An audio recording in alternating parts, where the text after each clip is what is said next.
For those of us that have been screaming from the rooftops about privacy, safety, and security in women's bathrooms and women's locker rooms against men who want to look like, act like, or identify as female, this is why. You called us transphobic, you called us homophobic, you called us irrational and radical, all the things, right? I've called the police on a transgender in my locker room.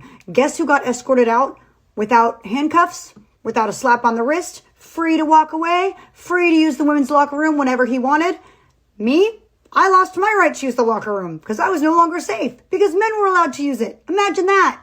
What you said was that because we didn't want men in the locker room, we believed all men were predators. All men were out there to rape or molest or assault women. That all men were bad. That is not what we said.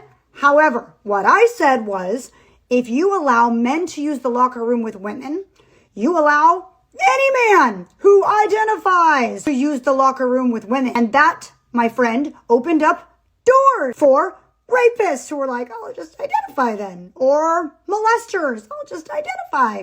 Or men like this one right now in Gold's Gym who has the right to the women's locker room, who has a criminal record.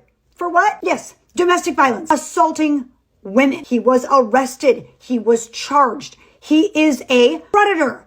He is a violent criminal. His violence is directed at women. And guess who now identifies as a woman and uses the women's locker room with women? This man. Gosh, it's almost like the most epic I told you so moment in history.